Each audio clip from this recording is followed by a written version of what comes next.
Hello and welcome to this week's edition of the Herald Podcast, normally recorded in our studio at the Bishopbriggs Media Centre, currently recorded from our volunteers' homes. To keep in touch with us, use our social media platforms, Facebook, Instagram and Twitter, which are all at Q and Review. That's CUEANDREVIEW, or get in touch via information@qandreview.com. That's information@CUEANDREVIEW.com. Please like and share our podcasts and give us any constructive feedback. The Herald, Wednesday the 14th of September 2022. News. Joe Cullinane. It's time we all stood together and said enough is enough to poverty pay.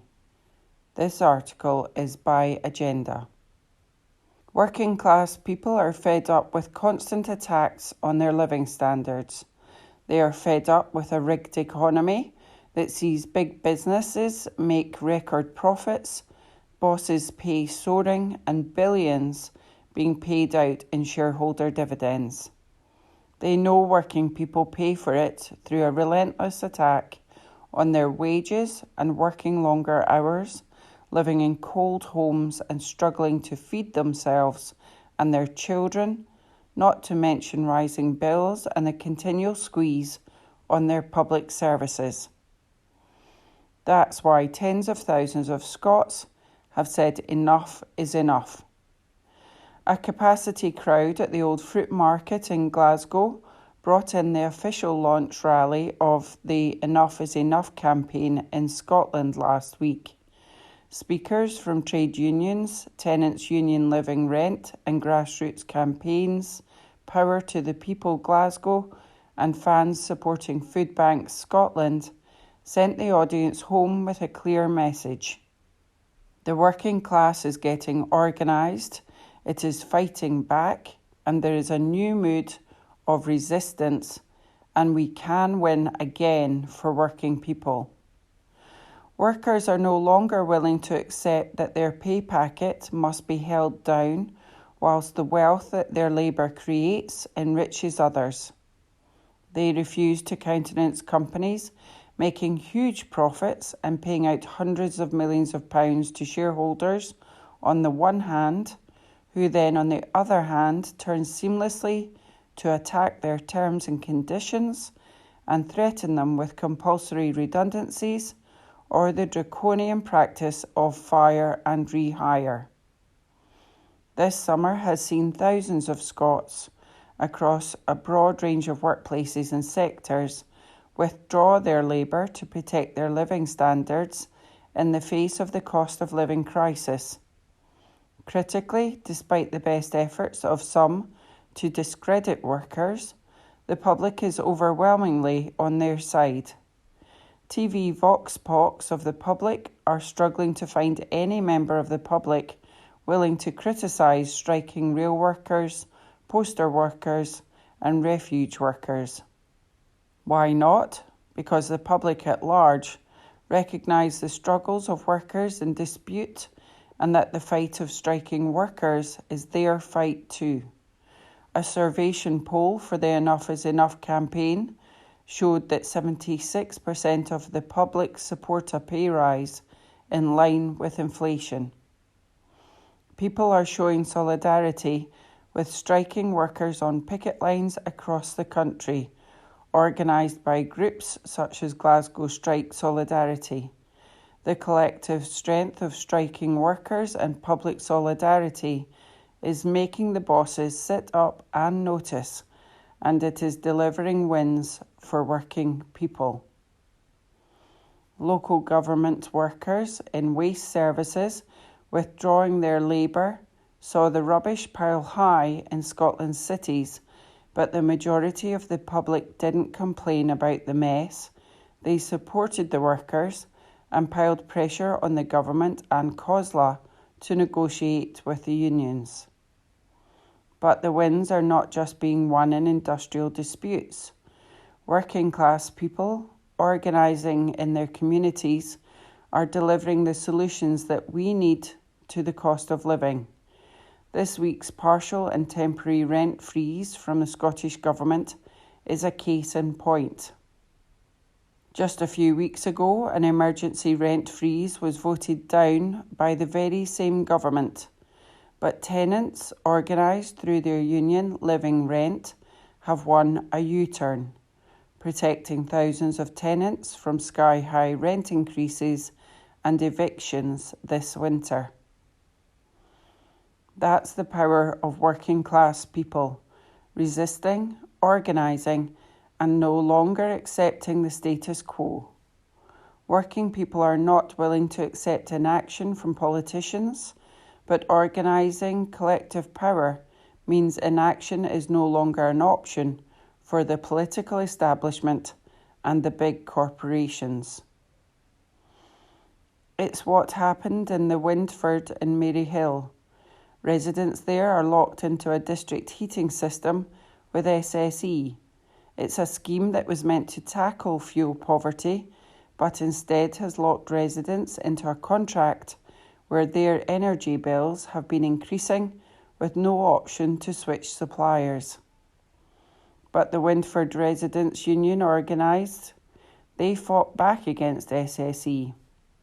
Their demonstrations got them a seat at the table to negotiate with SSE, and not only did they win an energy price freeze until March 2023 for themselves, but they also won an energy price freeze for all 18 SSE district heating schemes in Scotland. That's working class power right there. For months, it's been working class people that have been in the driving seat, fighting against the cost of living crisis, whilst our government went on holiday. Whilst Ofgem was announcing the eye-watering increase in the energy price cap, there was no one at the wheel for the government.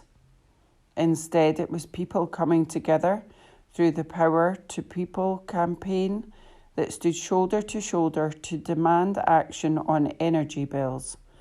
And campaigns like that, with mounting pressure from the general public, have secured temporary action on bills this winter. The growth in working class solidarity even brought Celtic and Rangers fans last Saturday to collect food for local food banks, working together under the umbrella of the recently launched Fans Supporting Food Banks Scotland group. Fans from both sides of the city's football divide put their colours to one side to fight rising hunger in the city. These examples show the importance of working class people coming together to demand a better deal. But we need to build more of it. The Enough is Enough campaign is going to do that up and down Scotland. Whether you have a rotten landlord, are in need of a pay rise, are having to use a food bank, are struggling to pay your energy bills or need decent housing, it's time we all stood together and said, enough is enough. The solutions to our problems will be won in our workplaces and in our communities. Politicians may be giving us temporary action on the cost of living crisis just now, but the cost of living crisis is just the latest crisis caused by our economic system. Unless we stand together to argue for transformational economic change, the next crisis will come along soon, and we will once again be asked to pay the price of others' greed. Join the tens of thousands of working class Scots who have already signed up to be part of the Enough is Enough campaign. Help build solidarity in our communities, and let's demand a fair deal for all of us.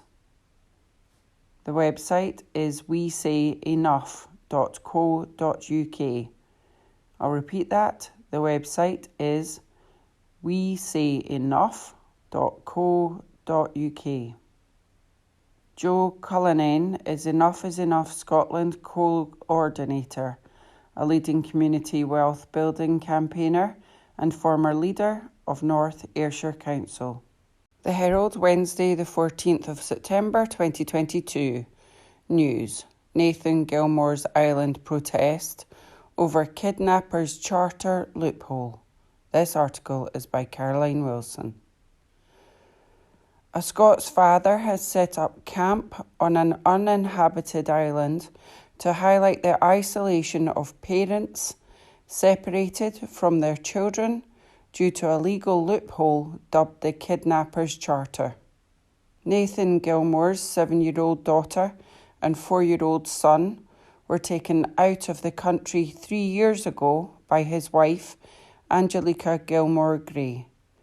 The Ayrshire-based teacher has been pleading with the Scottish Government to take action to secure their return ever since. In England and Wales, there is legislation in place preventing a parent from taking children abroad without another parent or carer's consent. But in Scotland, it is not a criminal offence unless there are certain court orders in place. The Scottish Government has said it will consider addressing the loophole in due course as part of its family justice modernisation strategy, but Mr Gilmore believes there is a reluctance to take responsibility for the legal disparity. The youngsters are now believed to be in the Turkish Republic or Northern Cyprus, which is not signed up to the Hague Convention, making it difficult to have the children tracked down and returned. When the children were first taken out of Scotland, Police Scotland did not consider them to be at risk, so no action was taken. A civil warrant for the children's mother, Angelica Gilmore-Gray, was issued by the courts, but this can only be enacted by sheriff officers. Police reviewed the case in November last year and confirmed that the children are now being treated as missing following a supplementary report on their mother. Mr Gilmore has decamped to the uninhabited lighthouse island of Lady Isle off the coast of Troon for a week to highlight the loneliness and isolation experienced by left-behind parents and abducted children. He is attempting to raise funds to cover the legal costs of pursuing a judicial review to close the legal loophole. Since 2017, there has been significant evidence that this is legislation which needs changed, said Mr Gilmore. It is outdated, it's a loophole, and they, the Scottish Government, has not done anything about it.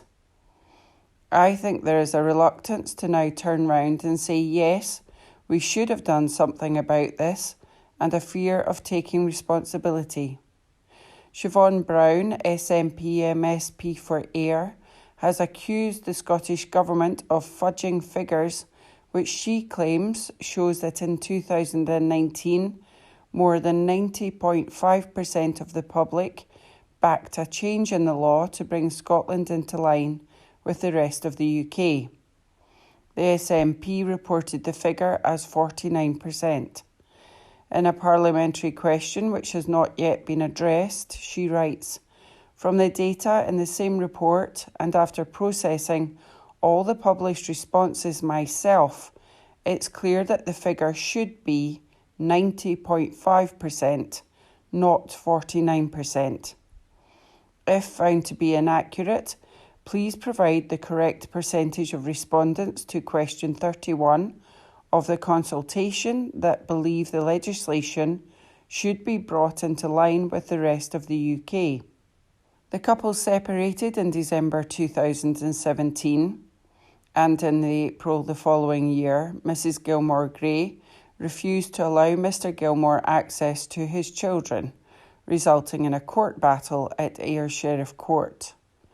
Following a lengthy legal process, Sheriff Scott Pattison ordered Mrs Gilmore-Gray to allow her husband access to the children.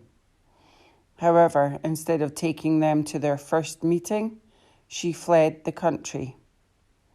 "The last time I saw my children was April 2018, said Mr Gilmore. At that time, my son was only 5 months old and my daughter was 3. I don't know my kids anymore. Certainly that is the case with my son, and I would seriously doubt if my daughter would remember me. It's not so much the milestones that I have missed. It is their childhood. It's the opportunity for them to develop a relationship with their dad and the rest of their family. There is no official record in Scotland of children who are victims of parental abduction, unlike in England. The charity Reunite International estimates there are between 500 and 600 cases each year in the UK. Mr. Gilmore says the stress of his children's disappearance led him to giving up his job as a secondary teacher. He believes his case would have been treated more seriously if he was a woman.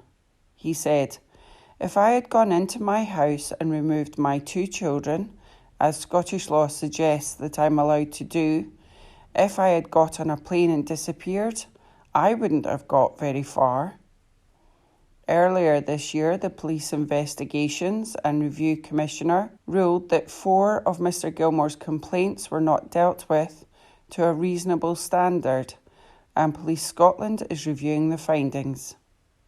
Mr. Gilmore has a fundraising page at gofund.me/1D2D0F1B. This article is by Caroline Wilson. Recorded from the Herald on the 14th of September 2022. From the sports section, recorded by Amy. Steve Clarke names Scotland squad for Nations League matches as Andy Robertson misses out. By David Irvin.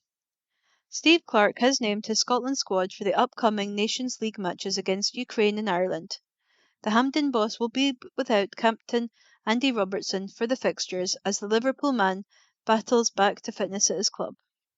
Liverpool boss Jurgen Klopp yesterday revealed Robbo now is not 100%. He felt something very late, 93rd or whatever minute. Actually, he felt it the next day only. But yeah, I would say he is out for at least until after the international break. Scotland take on Ukraine both at home and away, as well as Ireland in the upcoming international break. Ryan Fraser has been handed a recall to the Scotland squad after withdrawing from a national team camp last year. John McLaughlin and Ryan Porteous have both earned call-ups, and Kieran Tierney and Kenny McLean came straight back in after overcoming injuries. Scotland squad in full. Goalkeepers: Craig Gordon, Liam Kelly, John McLaughlin.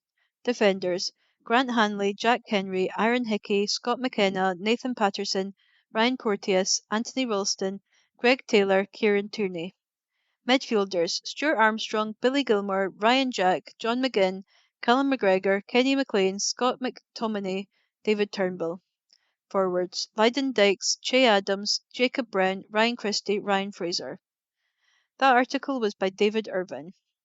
Recorded from the Herald on the 14th of September 2022. From the sports section, recorded by Amy. Cummings handed Australia call-up as host of Scottish Premiership stars included in squad. By David Irvin. Jason Cummings has been called up to the Australia squad ahead of friendlies against New Zealand. The former Hibs and Rangers striker has been included in Graham Arnold's 31-man squad for the back-to-back New Zealand matches. Cummings had made one appearance for the Scotland national team in a friendly against the Netherlands in 2017, but qualifies for Australia through his mother. And Cummings, who left Dundee in January, looks set to make his first appearance for the Socceroos in the New Zealand friendlies. Cummings has impressed since his switch to Central Coast Mariners Down Under, hitting 11 goals in 22 games, and he'll be linking up with a number of familiar faces from Scotland in the Australia squad. St Mirren duo Ryan Strain and Keanu Bacchus have both been included in the squad, with Dundee United's Aziz Bahik called up. Heart stars Nathaniel Atkinson and Cameron Devlin will also join the national team camp, as will Hibs ace Martin Boyle. Celtic summer signing Aaron Moy has been called up again for national team action under Graham Arnold. Scottish Premiership stars in Australia squad. Nathaniel Atkinson Hearts, Keanu Bacchus St Mirren, Aziz Bahik Dundee United, Martin Boyle Hibs, Cameron Devlin Hearts, Aaron Moy Celtic, Ryan Strain St Mirren. That article was by David Irvin. The Herald, Thursday the 15th of September 2022. News. Scottish Power owner set to be hit by windfall tax rejected by Liz Truss to curb soaring energy bills. This article is by Martin Williams. The EU is bringing in a windfall tax on power companies, such as Scottish Power's owners, Iberdrola, to soften the blow of spiralling energy prices this winter. The European Commission President has unveiled a plan to cap the revenues of electricity producing companies that are making extraordinary profits thanks to the war in Ukraine and climate change. The Commission's proposal would set a cap for prices charged by companies that produce low-cost, non-gas energy, such as nuclear and renewables groups. Ursula von der Leyen told the European Parliament in Strasbourg that the proposal could raise €140 billion, £121 billion equivalent, to help people hit by soaring energy prices. But Liz Truss's new government last week, which agreed to an energy price freeze to combat the energy crisis, has insisted it will not be funded by a windfall tax on energy firms. The EU move would be expected to hit Iberdrola, the Spanish owners of Scottish Power, which is the world's second biggest producer of wind power. In 2021, renewables accounted for approximately 45% of the net electricity generation of Iberdrola, with wind representing the largest share. Meanwhile, nuclear energy accounted for 14.1% of the company's electricity production. Iberdrola landed a net profit of €2.07 billion, the equivalent of £1.8 billion, in the first half of this year, up 36%, thanks to what it called good performance in the United States, Brazil, and the United Kingdom. It has a net profit expectation of between €4 billion, the equivalent of £3.46 billion, and €4.2 billion for the year as a whole. Since Scottish Power was taken over by Iberdrola 14 years ago, the Glasgow-based firm has handed over nearly £7 billion in dividends to their foreign owners. The Liz Truss price freeze eliminates the £3,549 average annual dual fuel price cap set by the market regulator Ofgem, due to come in October.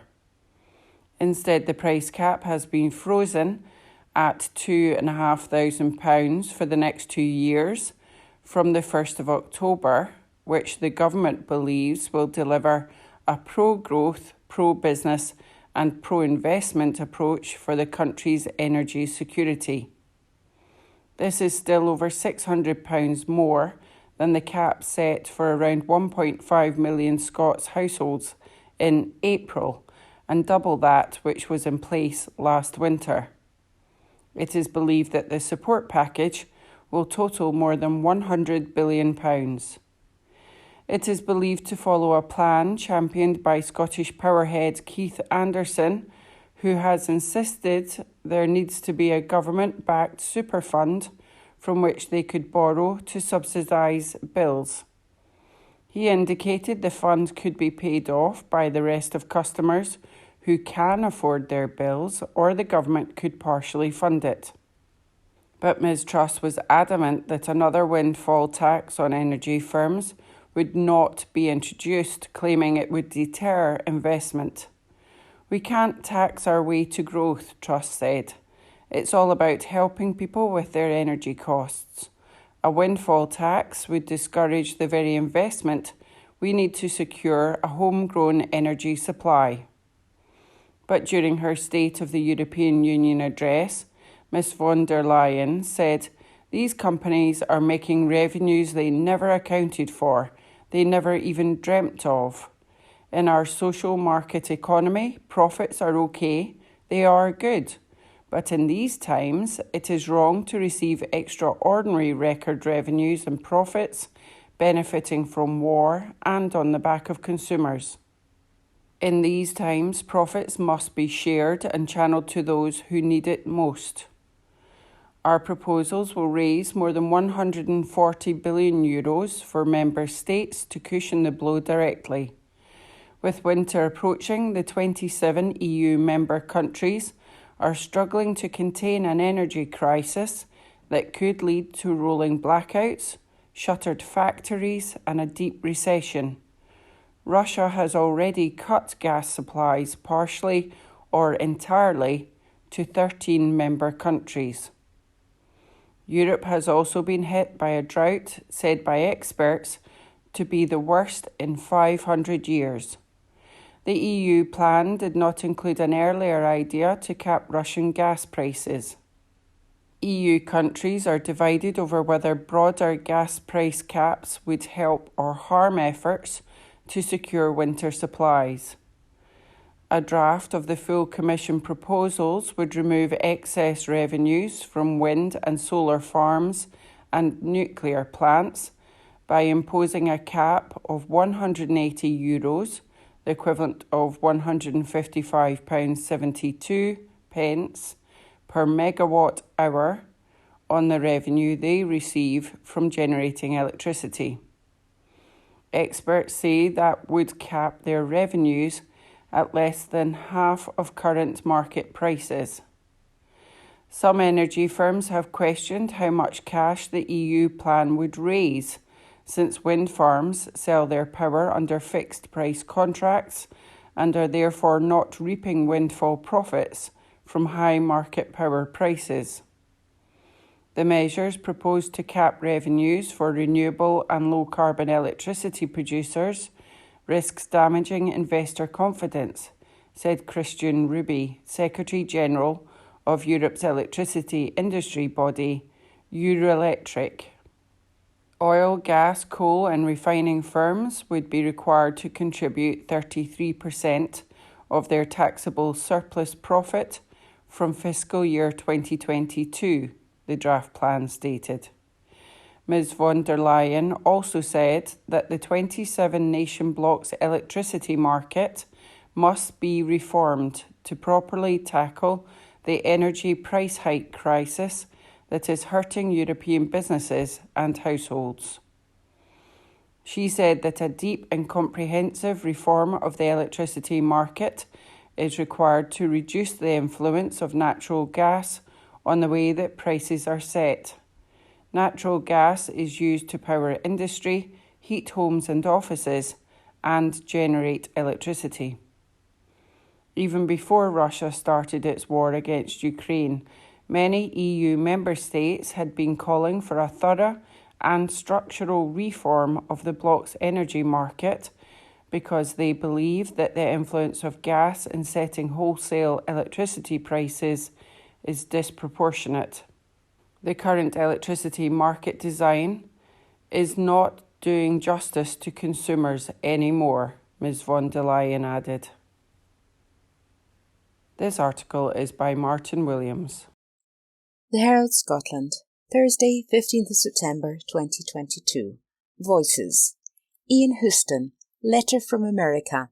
I'll be doing my own kilt walk in Washington. On morning walks in Washington, D.C., I stroll along pondering, now and then whispering to my trusted dog Leo. Last week I heard the seasons of nature whispering to each other that it was time again to guide and change. As the light of days shorten, school days have landed in earnest, farmers plan the harvest and we edge towards the winter chill. This is the moment especially to be mindful of the well-being of those around us. Like you, I have been surrounded by the recent news in the US and the UK that has focused on the political stage. Politicians donning partisan costumes, rehearsing before us, seeking parts in the play of governance as they deliver their lines. Have we not seen this play many times before? I admire those who stand for office with the motivation to advance the common good, improve lives, and keep hope alive. I recently watched former President Barack Obama and Michelle Obama deliver poignant remarks and came away refreshed by the skill they have to connect with the people, raise optimism and motivate us to serve others. As we consider these questions, we do so in the midst of economic recession, historic inflation, a cost of living crisis, and a war that is generating significant destabilisation and human hardship. One critical area political figures must focus on is how to embolden the charitable, non-profit and social enterprise sectors. Many of these entities and the good people behind them are looking problems literally straight in the eye, eyes that are tired, eyes that are anxious. These sectors not only will render immediate care and service, but they will be integral to helping the US, UK and Scotland emerge out of adversity. The National Council of Non-Profits here in Washington, D.C.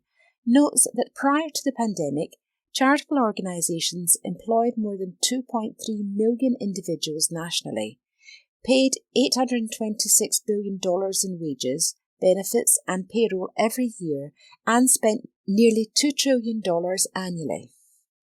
They further highlight that non-profits collectively employ more Americans than the construction, finance and insurance industries combined. In Scotland, a similar dynamic has played out. A significant percentage of the workforce is connected to non-profit, charitable or social enterprise employment.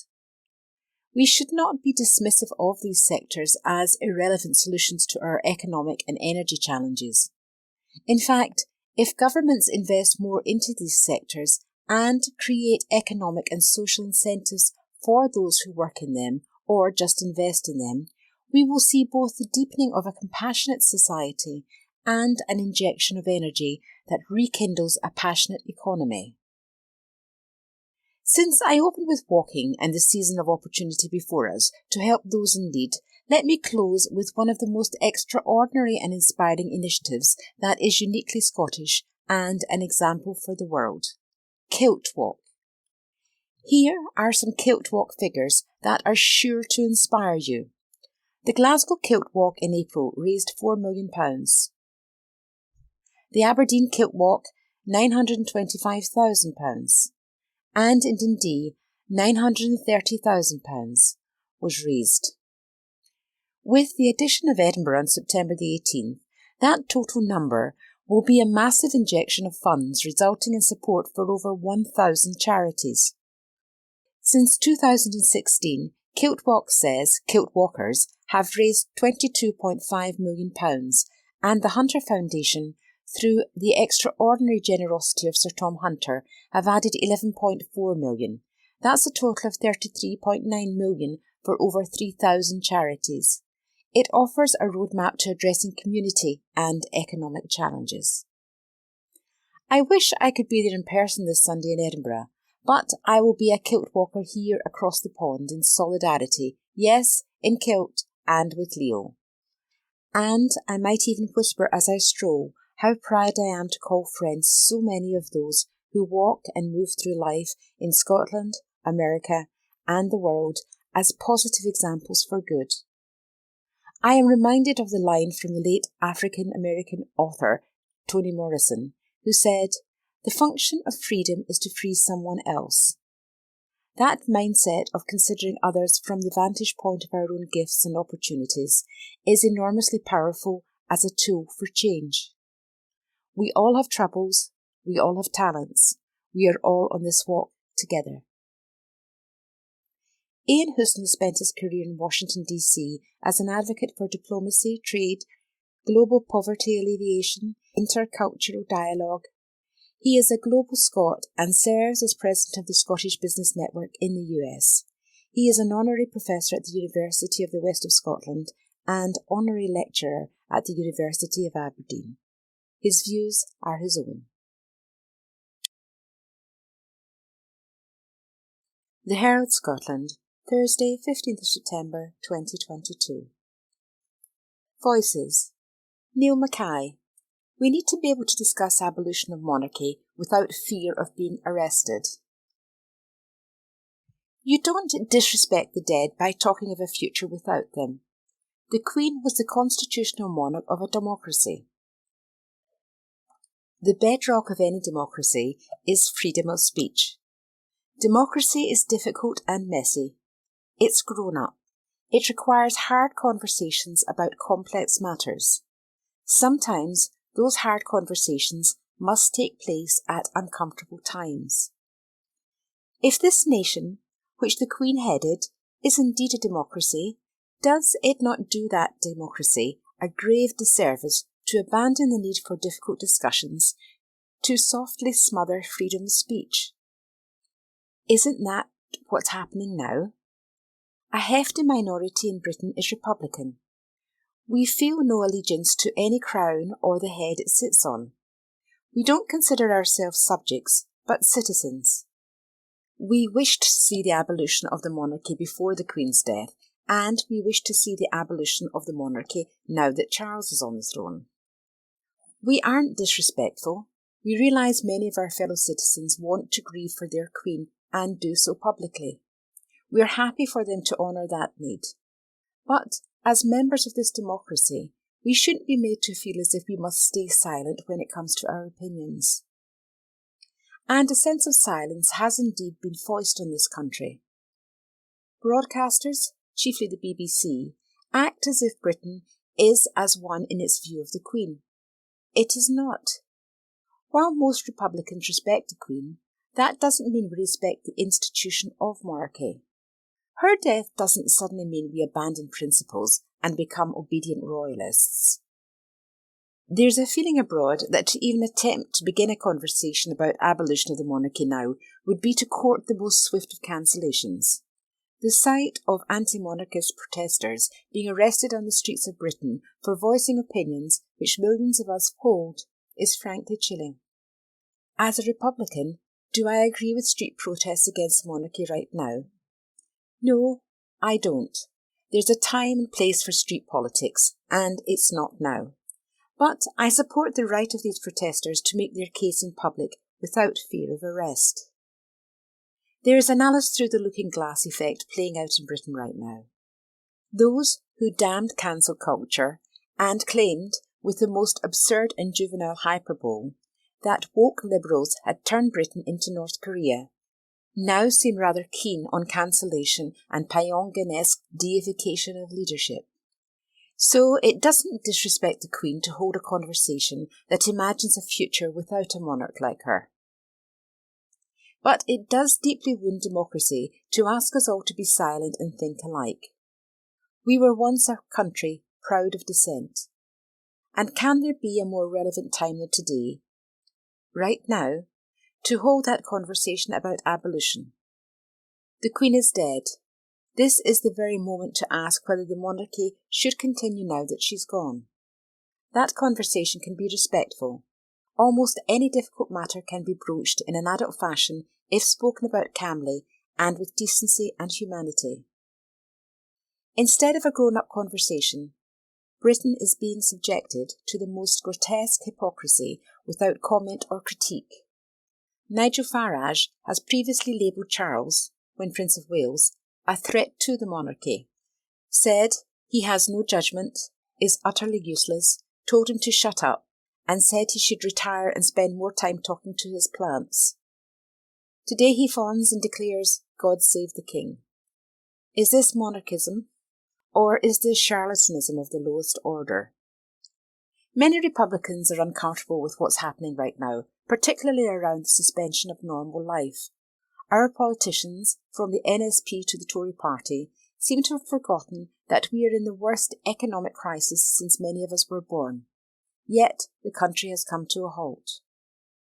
Republicans aren't asking for no mourning. Certainly this Republican isn't. We understand the grief and the need to honour the Queen, but we'd also like to see our country governed.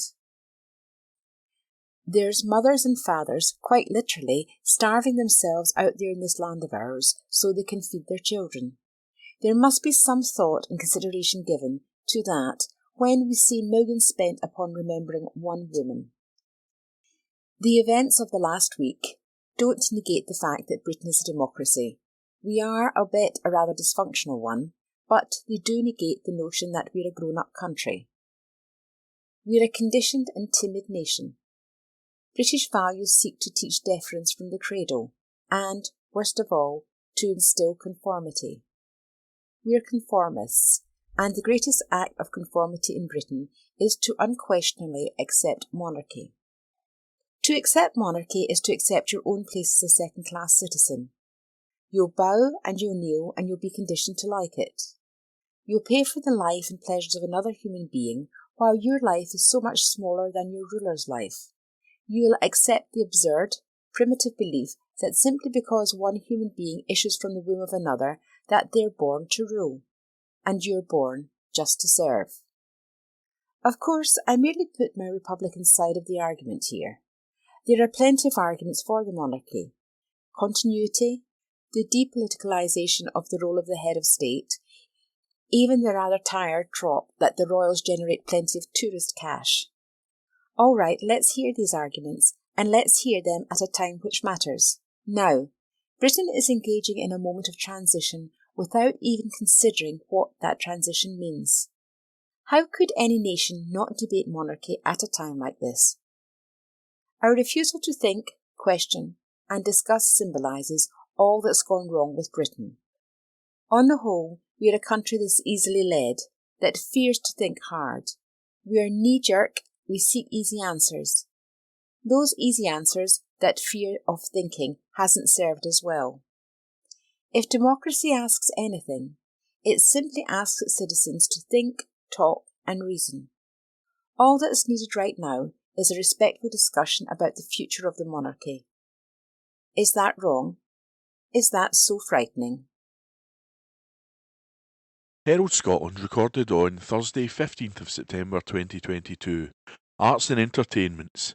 Lulu's accent prompts reaction in Scotland, but is it unusual? By Craig Williams, digital reporter.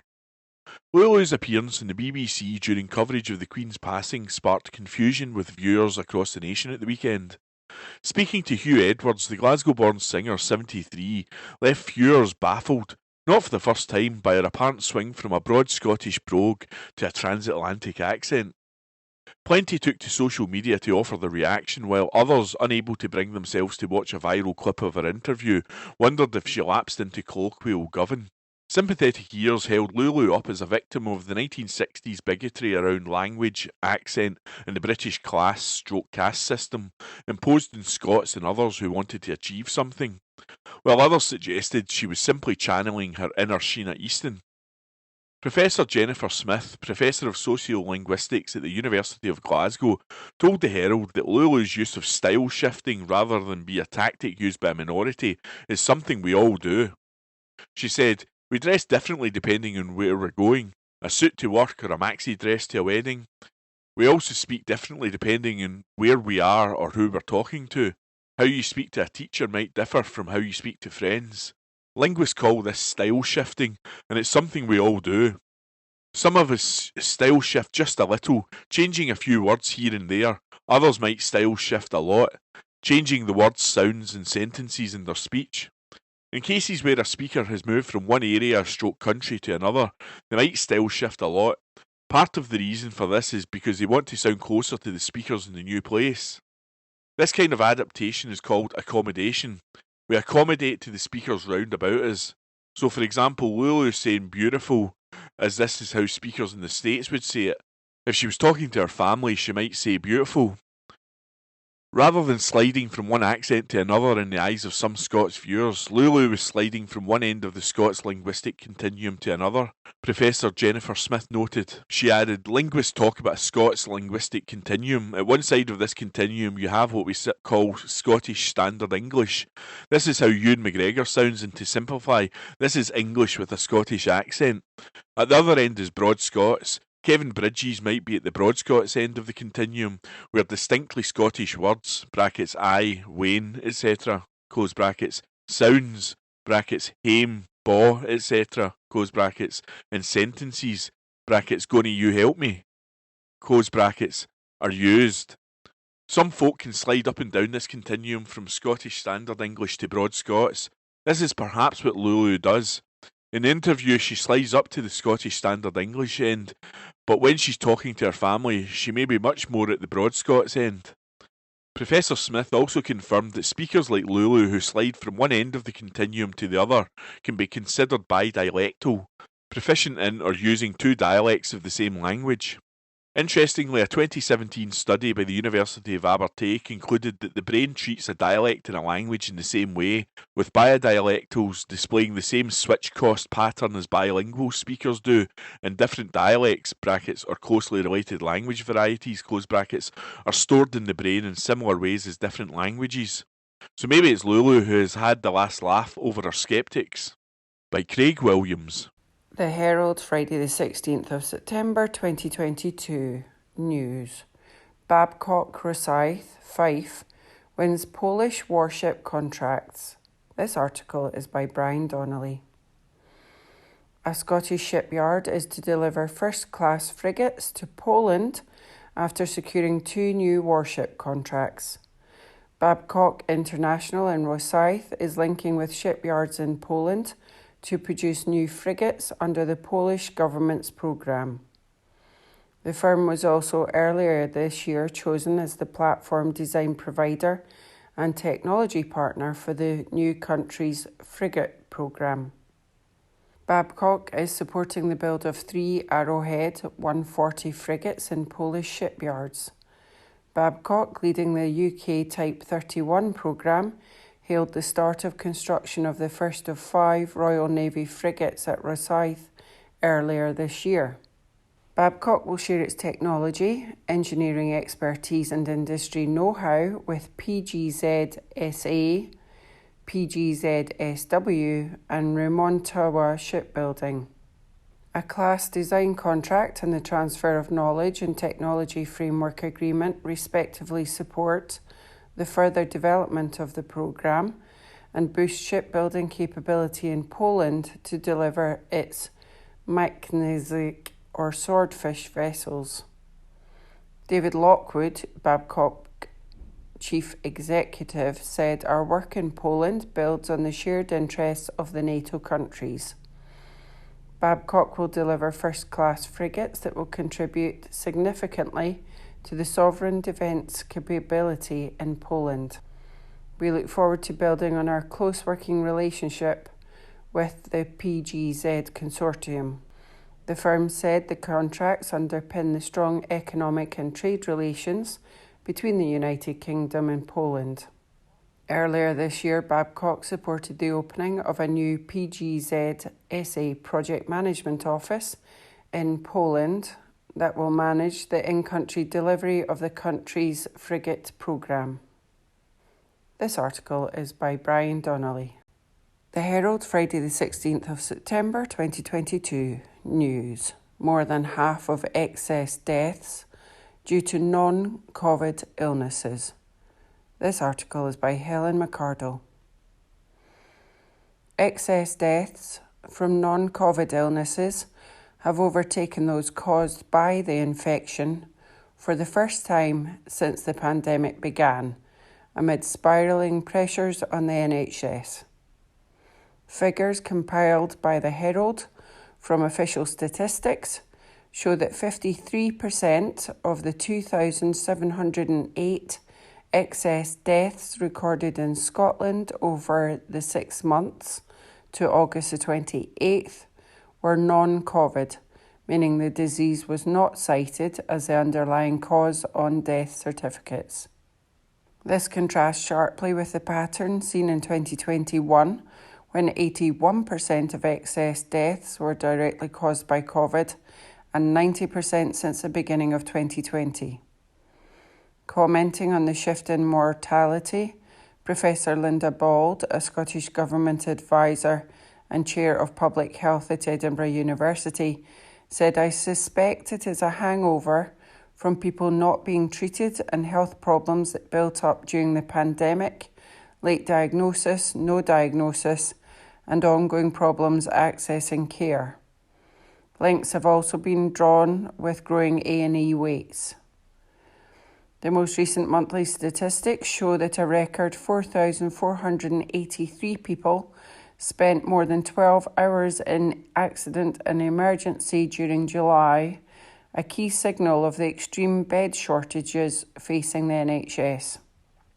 Research estimates that one extra death occurs for every 82 patients who wait more than 6 to 8 hours in emergency departments before being admitted into a hospital bed, due to factors such as delays in receiving pain relief, antibiotics and other vital treatment, as well as increased risk of acquiring hospital infections.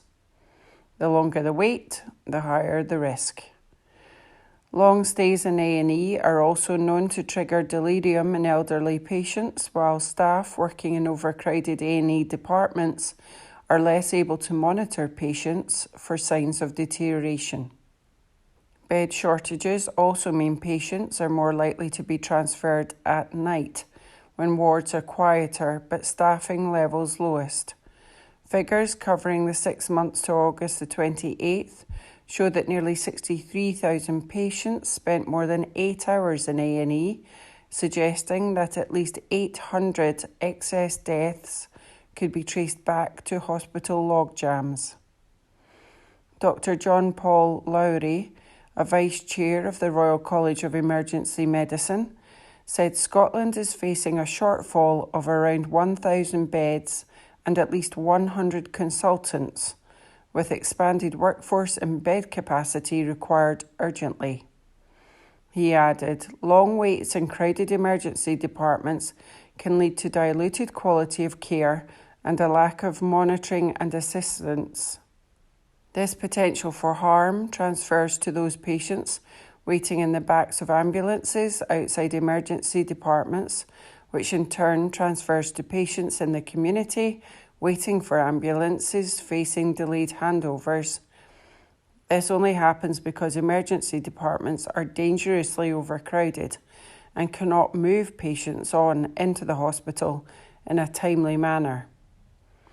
We know the sickest and most vulnerable patients tend to experience the longest waits.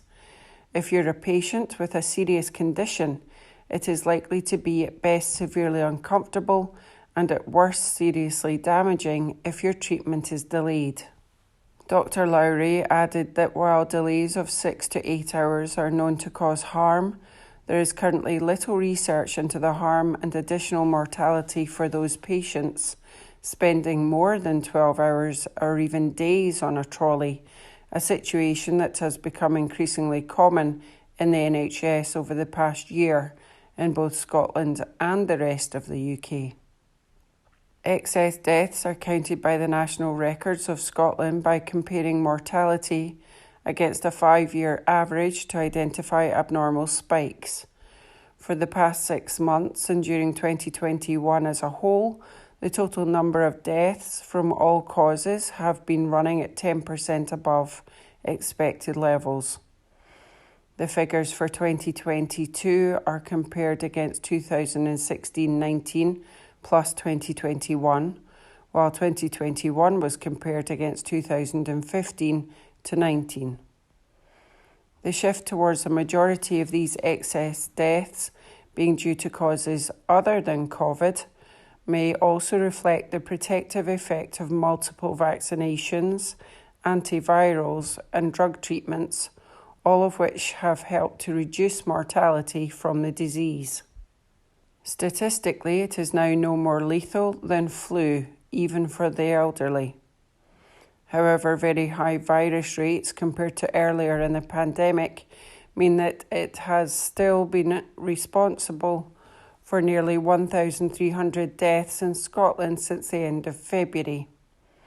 Of the non-COVID excess deaths over the period, around 1 in 3, 458, are due to circulatory causes, such as heart attacks or strokes.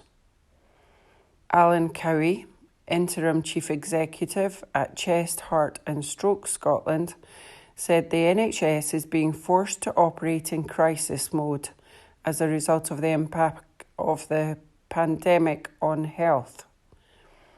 He added, "We're already seeing a dramatic increase in deaths from stroke and heart disease, Nearly 500 more people died of ischemic heart disease in 2021 compared to 2019, and stroke deaths were higher in 2021 than they were before the pandemic. If we don't see urgent action, the NHS will be in a permanent state of crisis management, which will affect hard-working NHS staff and the care we receive. Dr. John Montgomery, a Deep End GP whose practice is based in one of the most deprived areas of Glasgow, said his patients had been disproportionately harmed by COVID and were now more likely to be in deteriorating health. He said, "We've got a higher incidence of cancer and our patients tend to present later with the worst outcomes, so you're certainly seeing that. Then, of course, that's compounded by the delays in getting investigations and referrals. So you've got that triple whammy of more cancer to manage, presenting late, and then delays in investigations and onward referrals. Then you've got ongoing issues with substance and alcohol misuse, and again late presentations seeking assistance, and then delays getting them into the system to get help. We've got 50% above average COPD patients in our practice and more type 2 diabetes, again tending to present later and with complications. So you've got a patient population with multiple problems, presenting later, more severely affected and with poorer outcomes, and then there's the whole demand issue. Our consultation rate is still running at 1,860 per month, up from 1,100 before the pandemic, but you're having to try to sift out the most important ones to prioritise for face-to-face. The Scottish Government said that 80% of excess deaths over the past 6 months listed COVID as either an underlying or contributory cause. Death certificates can include only one underlying illness as the main cause of death, but mention multiple other factors as contributors.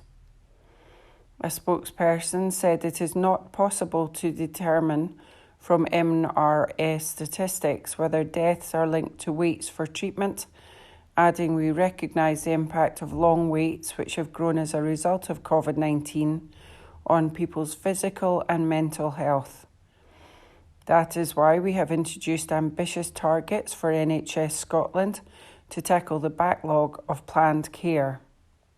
We are working hard with health boards to remobilise the NHS in the safest possible way, while also supporting boards to prioritise elective activity based on clinical urgency and long waits. This article is by Helen McCardle. The Herald Voices section and the 16th of September. A fond farewell to the Queen of Scots. This week Scotland bade a fond farewell to its revered Queen of Scots, Queen Elizabeth, the longest reigning monarch in UK history. And without wanting to sound too much like Brucey, didn't we do well? It was a truly magnificent last goodbye. Scotland looked absolutely stunning.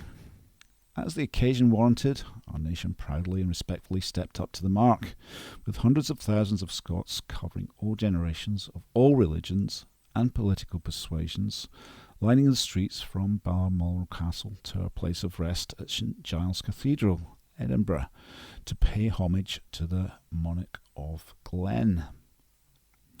Remember, it was only 4 weeks ago that Edinburgh Old Reekie was absolutely reeking, buried under the mountains of trash and a global embarrassment. Now it was again regal and magisterial, a capital city proud of its royal heritage and a befitting setting for the Queen to rest, and for Scotland to honour her 70-year service to the nation and pay its respects to the grieving King Charles III and the royal family. In a fitting and dignified tribute, Scotland's First Minister Nicola Sturgeon summed up the feelings of a great many Scots when she talked of our much-loved Elizabeth, Queen of Scots, and said we will not see her like again. Like a breath of fresh air in a motion of condolence, our Holyrood leaders came together to pay profound tributes to the Queen and offer condolences to a visibly shaken King Charles III and his Queen consort. All except Patrick Harvey, co-leader of the Scottish Green Party, who decided to use this solemn occasion to insensibly criticise the new king, a green one at that, by telling him that the reality of human life is not rooted in status or title.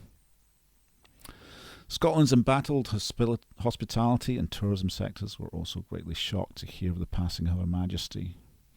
Mark Crothall of the Scottish Tourism Alliance said, "The pictures and footage of Queen Elizabeth's journey from Balmoral to Edinburgh through the royal splendour of Royal Deeside and the villages, towns and cities beyond were both moving and memorable. They captured the magnificence of Scotland's natural assets and the warmth of its people on what was a historic day of solemnity." Scotland has had the focus of the world's eye over the last few days, and the images we have seen will, I'm quite sure, remain in the hearts and minds of many millions across the globe. Leon Thompson of UK Hospitality Scotland echoes these sentiments. He said, "Hospitality and tourism have always benefited from the country's royal connections. This is certain to continue as more people across the globe take an interest in our culture and heritage and make the trip themselves to experience our warm welcome. These are momentous days, and as we look to the future of our monarchy, it's an important point that King Charles has always been a strong supporter of hospitality. The work of the Prince's Trust and the Prince's Foundation, with the hospitality training provided to young people at Dumfries House, has encouraged many to enter our sector, starting exciting careers in businesses across the country." Local historian and tour guide Mike Robson of Hidden Deeside Tours summed it all up. He said, "The Queen loved Royal Deeside and Her Majesty was loved equally by the people. Amidst all the public outpouring of grief, many people here will be quietly remembering a truly remarkable woman who really was Elizabeth, Queen of Scots." Undoubtedly true, and I can only hope that in the years ahead, King Charles III, constitutional debates aside, is as unifying a presence as the Queen was, and continues to champion Scotland. That was by Donald MacLeod.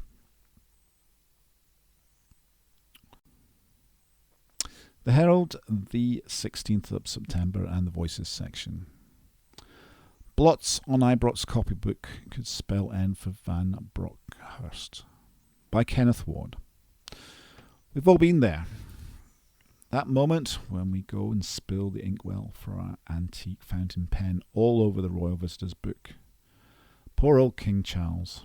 It was the second such calligraphic catastrophe to befall the new monarch in about as many days. First, he couldn't find an attendant fleet-footed enough to clear the desk at his first meeting of the Privy Council in London on Saturday. Now this Danner in County Down in midweek. It's no wonder he parted with 100 or so of his Clarence House staff this week. Well, we might scratch our heads and wonder why the King got so grumpy about the ink mishap.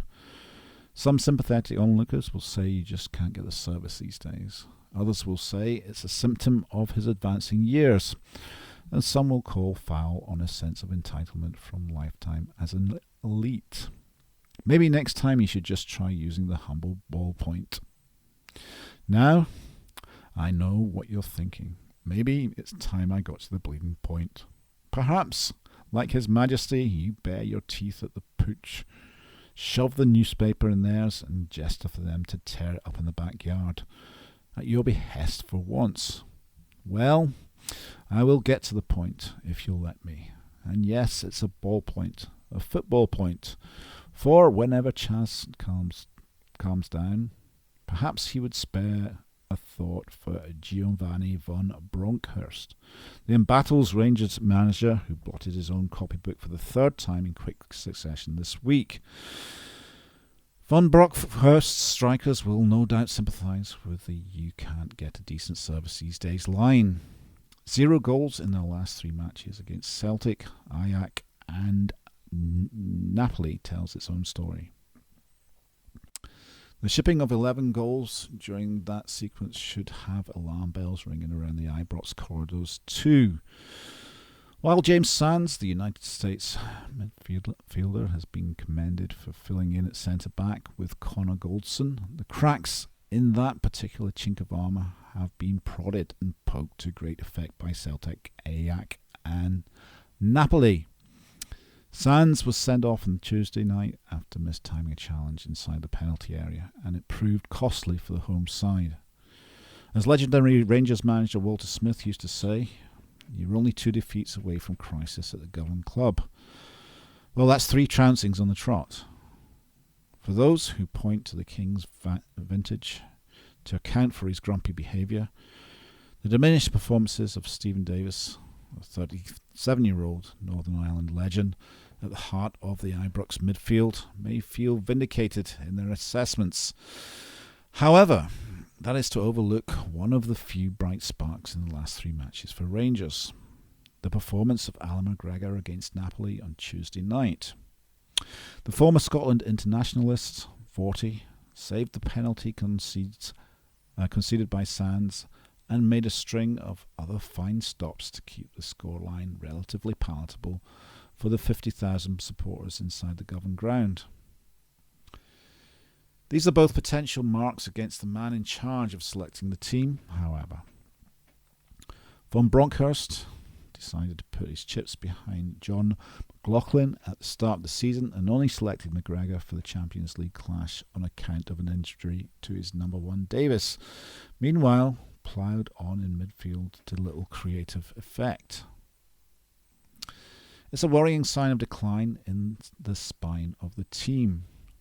Van Bronckhorst's first match as manager saw his new side defeat Sparta Prague last November to reach the knockout rounds in Europe's second club competition. His run thereafter to Seville and ultimately defeat in the final of the competition against Eintracht Frankfurt gave his reign an added sheen, despite his relinquishing their hold on the Premiership crown in the process. 2 men central to that Europa rollercoaster were dynamic defender Calvin Bassey and creative forward Joe Aribo, who have both moved on to Ajax and Southampton respectively, and Rangers' decision to sell off the crown jewels has appeared to have backfired thus far. Of the 7 players Von Bronckhorst was able to bring in to strengthen his squad during the summer transfer window, none were included in the starting 11 to face Napoli. And, in the first half in particular, it was his side's best performance in several weeks. Is that Van Bronckhorst's fault? Well, this is where those who point to a sense of entitlement come in. As Smith was all too aware, success is the only real barometer at Rangers. It's hard to see how Van Bronckhorst will survive anything other than a convincing Premiership win tomorrow against Dundee United, a club that ousted its own manager, Jack Ross, on the back of heavy defeats in Europe and to Celtic already this season. That was by Kenneth Ward. The Herald, this 16th of September, and the Voices section. Dumping bonus caps for bankers is risky business as economy struggles, by Kirsty Dorsey. In an inflationary spiral where the Governor of the Bank of England has asked ordinary workers to think and reflect before asking for pay rises, the optics on removing the cap on bonuses for highly remunerated bankers couldn't be worse. The restrictions introduced under EU rules in 2014 were aimed at avoiding the largeness at the heart of the 2008 banking crisis, and state that any bonus amounting to more than a year's salary must be approved by shareholders.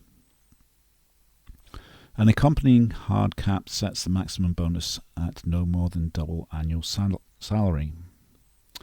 City grandees in London have long grumbled that while this keeps the UK on a level peg with other European centres of finance, The bonus cap has allowed the likes of New York and Singapore to get the jump on attracting top talent. Average total compensation for senior bankers in New York, for example, is about 30% higher than in London. That's not to say that the taps in London have been shut off, not by a long stretch. It was reported in February that one bar in the city offered a run on champagne, because bankers at so-called Big Four, HSBC, Barclays, Bank of Scotland owner Lloyds, and Royal Bank of Scotland owner NatWest were anticipating a $4 billion bonus round this year. Absolute proof as to whether the cap has succeeded in enforcing pay restraint is ambiguous, but some very senior bankers in the UK have enjoyed increases in basic salary to compensate for the higher bonuses available elsewhere. Those in favour of removing the bonus cap argued that lower base salaries combined with higher but more volatile performance-based bonuses puts the banking industry's intrinsic risks more squarely on staff rather than shareholders. Bonuses go down in times of economic hardship, they say, and are easier to recover than base salaries in the event of employee misconduct. Though fiercely opposed by senior figures in the UK, the restrictions on bonuses swept in with wide acclaim following a crisis many blamed on a generation of financiers who came of age in an era when increasingly large bonuses encouraged the excessive risk-taking that triggered the meltdown in the global banking sector. Removing the cap was always going to be unpopular with a great many folk, and particularly at a time when plenty are struggling to make ends meet. But the real question is whether now, sitting on the cusp of a new financial crisis, is the right time to inject even more risk into a highly uncertain economic landscape. That was by Kirsty Dorsey. The Herald, the 16th of September, and the Voices section. Herald Diary. From bagpipers to drunks to Harry Potter, Edinburgh gets back to normal. By Lorne Jackson. The diary is rightly lauded for the veracity of its tales. Unlike lesser media organisations, we meticulously research our copy, putting even the smallest detail through a rigorous fact-checking operation.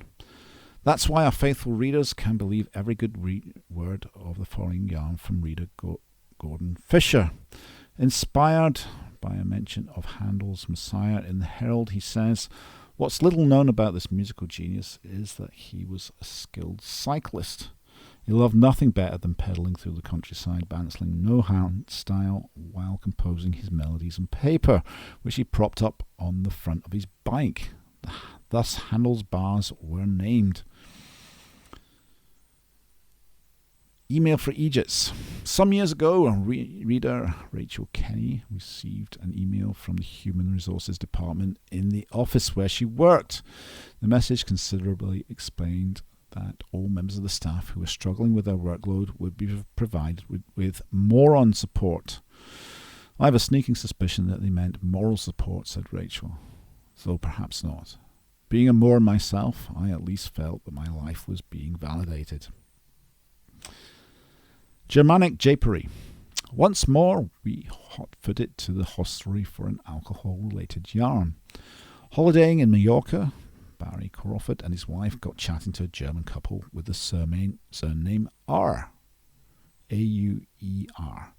They explained that because of their cheery disposition, their friends back home called them the Happy R's. Gone to Potter. Thousands queued through the night to pay their respects when the Queen's coffin was in Edinburgh. The official mourning is now focused in London, which means the Scottish capital has returned to normality, or what constitutes normality around these parts. On social media, one Edinburgh resident said, after the momentous state events, normal service of opportunistic bagpipers and drunks and strangely dressed Harry Potter fans recommences. Cash or curio. As previously mentioned in the diary, the months ahead will be financially stressful for the nation, though it seems that inflation is already undermining the value of legal tender in calendar. Sally Evans, who runs a bookshop with her husband in the town, is now receiving payment of a most unusual kind. You know, times are hard for rural businesses, she says, when customers pay you in antlers. And, yes, she still has the antlers in the shop, though, alas, they can't be squeezed into the till. Food for thought. Invaluable culinary advice from reader Ramsey Stewart, who says, if Mick Jagger ever visits you for lunch, then make him a spice lamb and couscous bap. It's only a Moroccan bowl, but he likes... It's only a Moroccan roll, but he likes it. That was by Lorne Jackson.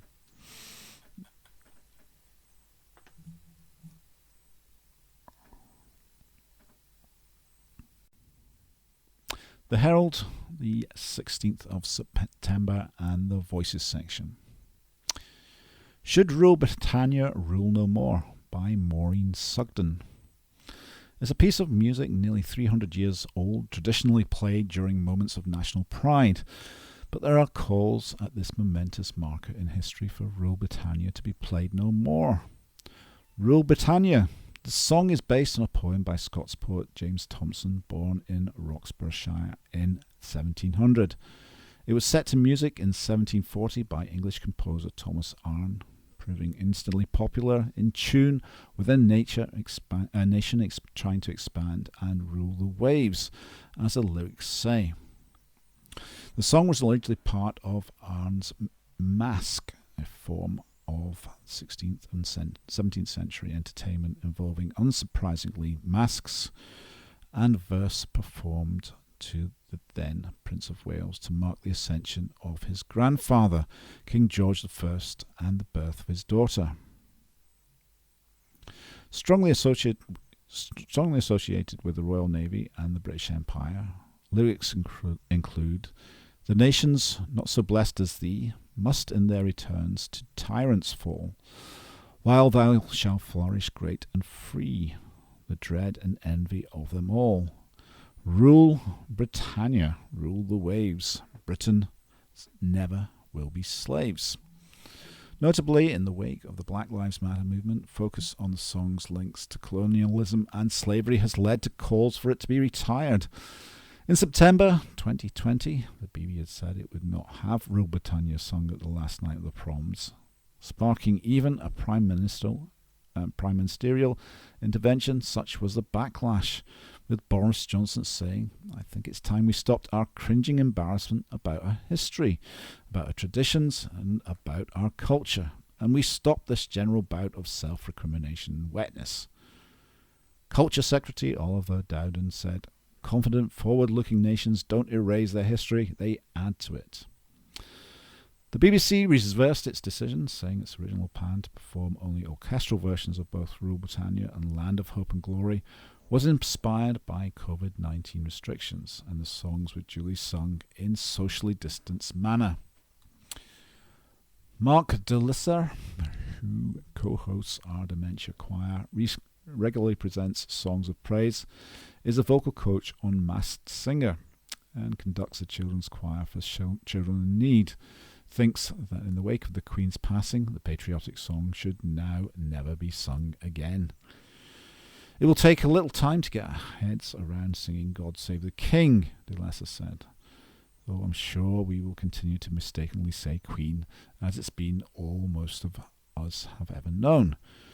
But Rule Britannia should never be sung again. Confined to the history songbooks forever.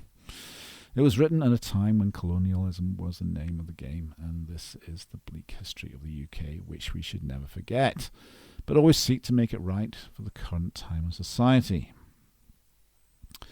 So it should never be sung again in any public setting. King Charles III should make this happen." This was by Maureen Sugden.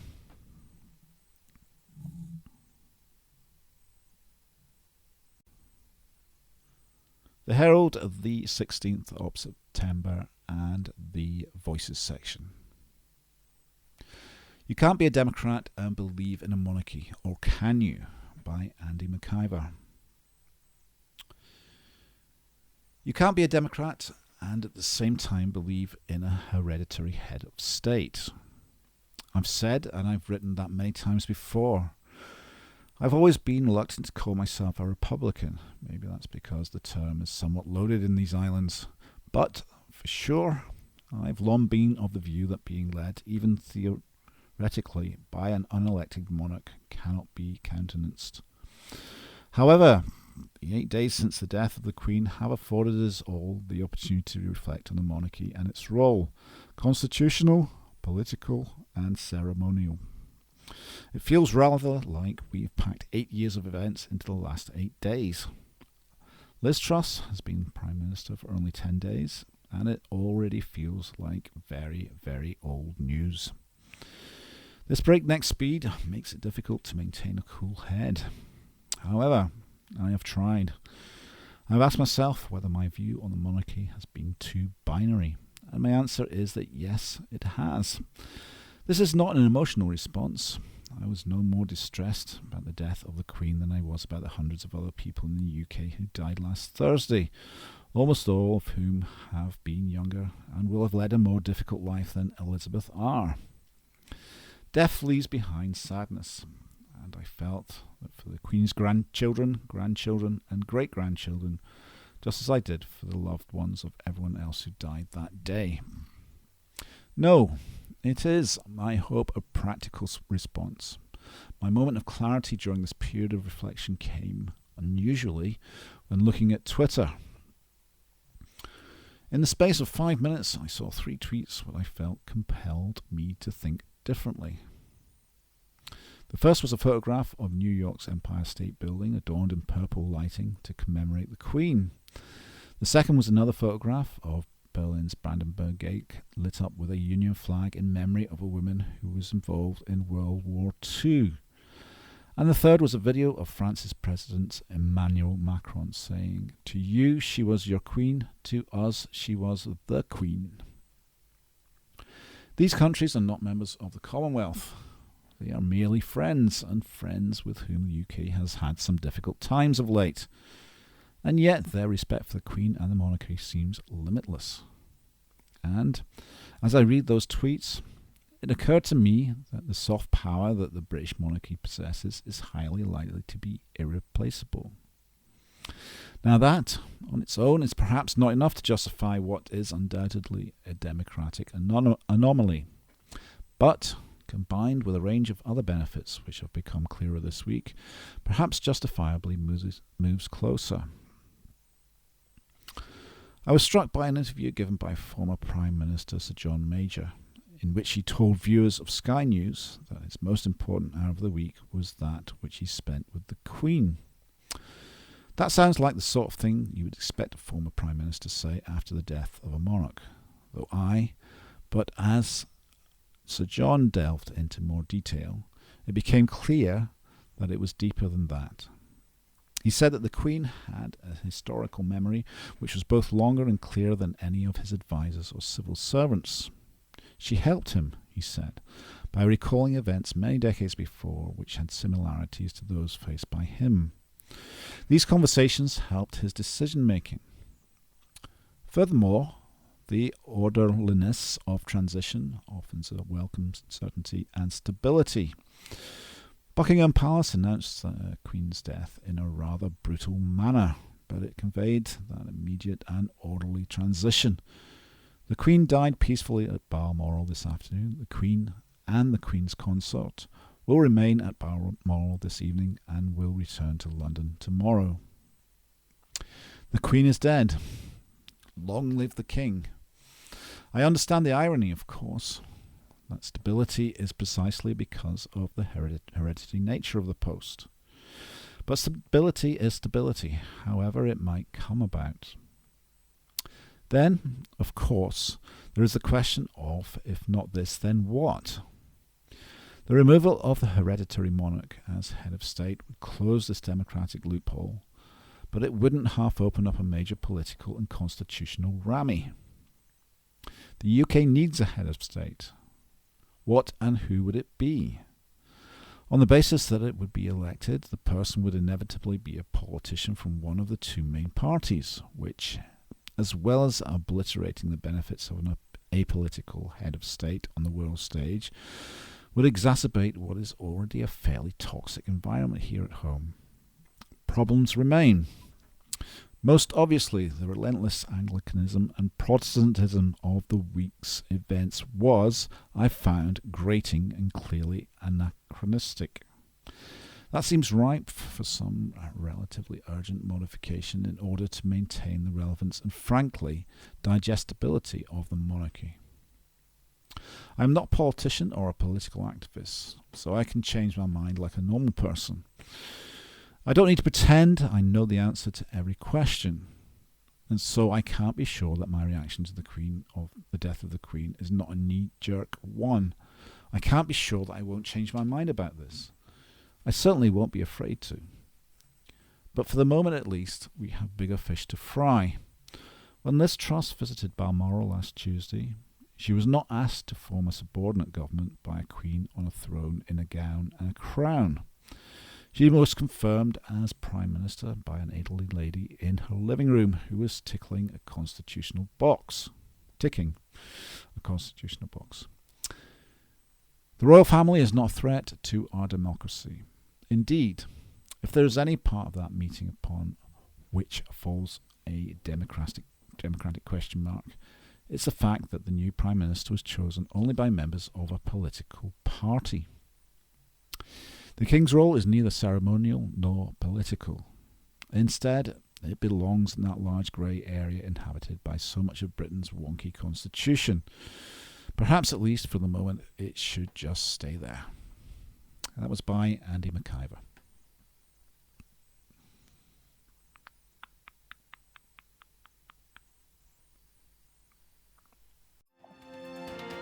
And that was this week's The Herald Podcast, normally recorded in our studio at the Bishopbriggs Media Centre, currently recorded from our volunteers' homes with the publisher's kind permission. Thanks for listening.